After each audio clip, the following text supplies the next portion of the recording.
Hello, my foodie friends. It's me, your friendly neighborhood Kid Twitch, Tara, and welcome to Recipes for the Cooking Impaired. And as you can see, we are now in the UK. We're not just the UK.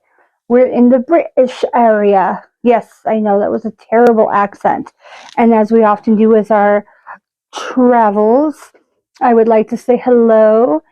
And there's so many different ways to say hello over across the pond, as they say.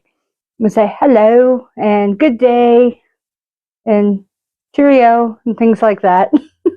So today we are doing some English recipes. Well, one English recipe.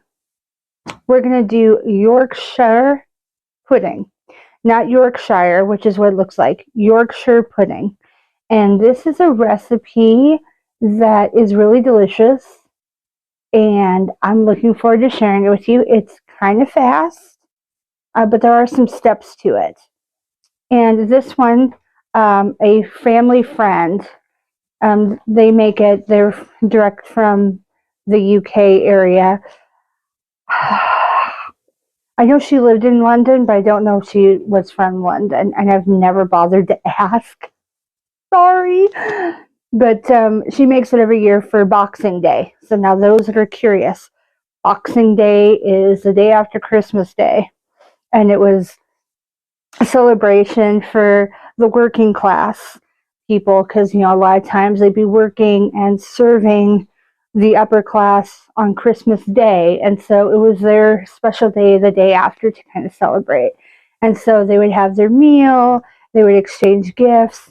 They would do what they call crackers, which are these little cylinder-looking packages that have a holder on either side, and you would pull, and whoever got the majority of it would make a snap sound like a poppet. And then there would be surprises inside, like a beautiful paper crown. This was actually from the other day, or I guess depending on when you watch this, I did Boxing Day with my friend and her mom, and I actually won one of the crown crackers. Anyway, so to the actual videoing and the instructions, so we can actually do the Yorkshire pudding. Here's how it goes. This way. 3/4 cup flour, 2 eggs, 1 cup of milk, and then 4. Okay, so Yorkshire pudding, it's 3/4 cup flour, and this is all-purpose flour. 2 eggs, you're going to use the whole egg. 1 cup of milk, and then 4 tablespoons of oil. So like canola oil or vegetable oil, but I wouldn't recommend olive oil because it's going to throw off the taste. And here it is in metric. Do do do do do do do do do do do do. You're done. Ha ha ha ha. So this one took a little time because I had the recipe given to me in metric, and I had to find it in imperial. So this will be a lot of fun. The cooking process takes 20 to 30 minutes.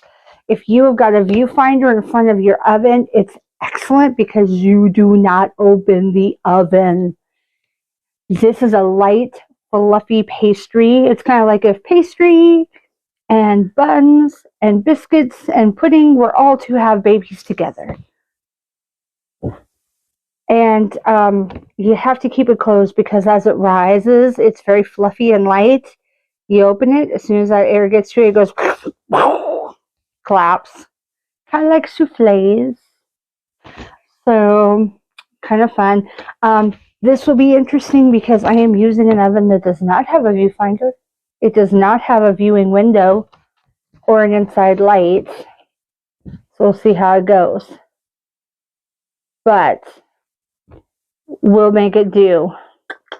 All right, my friends, let's go into the kitchen and start working on this. Okay, so this is how we start our Yorkshire pudding. It is a very fast mix.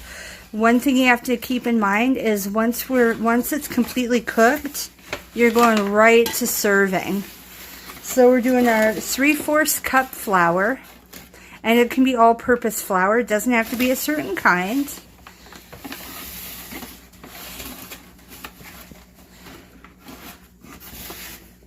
Okay, wonderful. Then we'll add our 2 eggs, and we're doing the whole egg, so.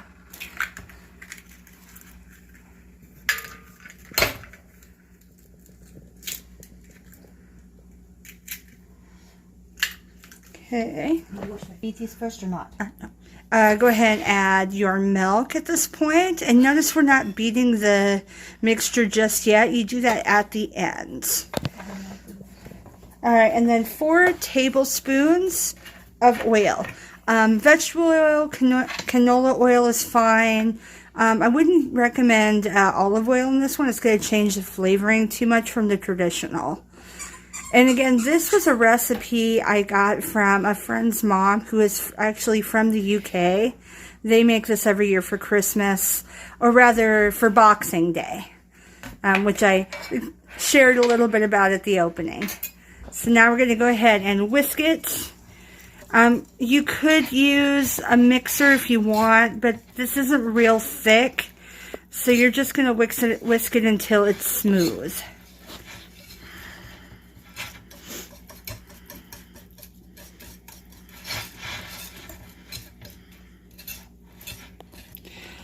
Alright, so now we got it nice and clear, nice and smooth. At this moment in time, you're going to take this mix and put it in the refrigerator for 2 hours. You want it very, very nice and cold. And then after the 2 hours, I'll give you the instructions, but you're not going to preheat your oven to 450 until after this. It's been in the fridge for about an hour, 45 minutes.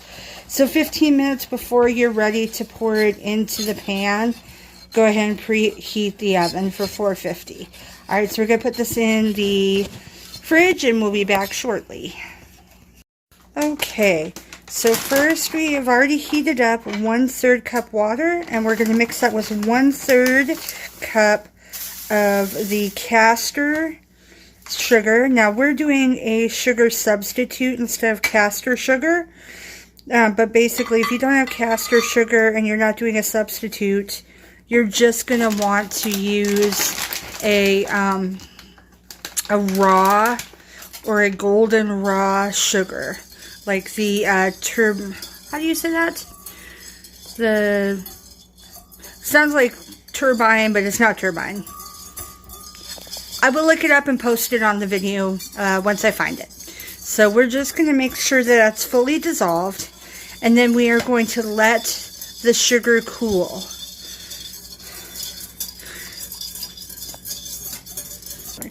Let me get this one back. Okay. Alright, so now what we're doing is separating our yolks from our whites, because we need just the yolks for the next part of the recipe. Doesn't matter if they break, but we need just the yolks. So separate 4 yolks, and I'd recommend holding on to your whites because you can always use that in a different bake. I'll put some suggestions in the comments. Alright, and as the camera lady suggested, you can do a white cake, like the box cakes from the store, with your egg whites. And like I said, I'll think of some other ones. Now we're going to do a teaspoon of vanilla, mix it right in with the yolks, and then we're going to whisk that together just until it's nice and smooth.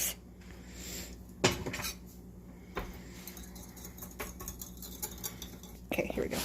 Alright, so now we have our water and sugar diluted combination. It's been cooled down, and we're going to directly add our yolks with the vanilla mixed in. And we're just going to mix it well together before we add our next portion.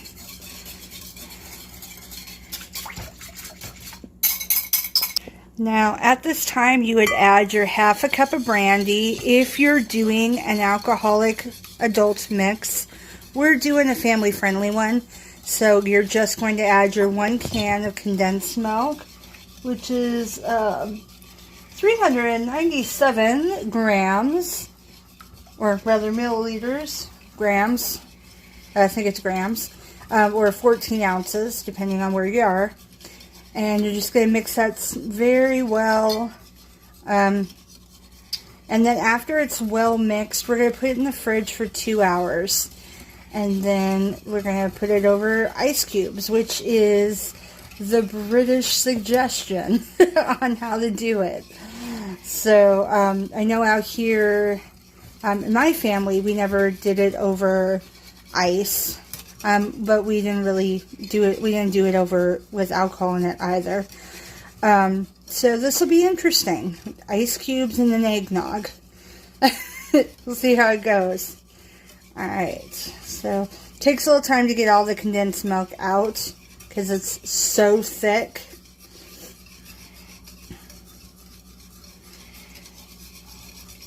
I'll let you guys know how it goes. We'll be back. We're just going to keep mixing and then refrigerating.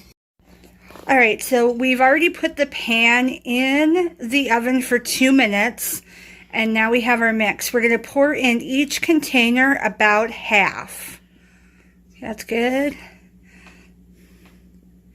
Now remember, these are not going to come out regular. They're going to be puffy, irregular, delicious bits of pastry delight. It's like if a pastry and a biscuit and a bun all got married. It is just brilliant and yummy. So, but the most important part, aside from filling it only halfway, is that making sure the pan is hot. 2 minutes on 2 minutes on 450, and that the oven is on 450 as well. We're only cooking for 20 to 30 minutes, and we cannot open the pan. The reason being is that this will lose all of its delightful fluff. Whoops. It will completely flatten on us. Okay? So keep the oven closed. If you have a viewer where you can look in, awesome. This oven does not. So we are going to be going at the 25-minute mark instead of 20-minute mark or 30-minute mark, since we're not able to open the oven and check it.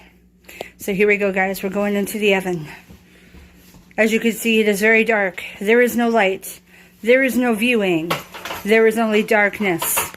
But darkness is okay because it makes delicious Yorkshire delights. Alright, we will check back in 25 minutes, guys. Here we go. Alright, we're taking it out. Alright, they are done. So they are, as you can see, a little irregular. They don't have a set type of shape. They're a tiny bit darker, but I think that's probably because we did 25 minutes. And we say 20 to 30 minutes because you never know from oven to oven what the heat is going to be. But as you can see, very hot. But if you press down on it, they have a tendency to deflate, which is why you want to eat it as soon as possible. So we're actually going to serve some up and try and have some now. I've had this before, so I'm not going to do a video show and tell of trying it out for the first time because I've already had it. Alright guys, love your faces. Miss ya. Bye. Mwah.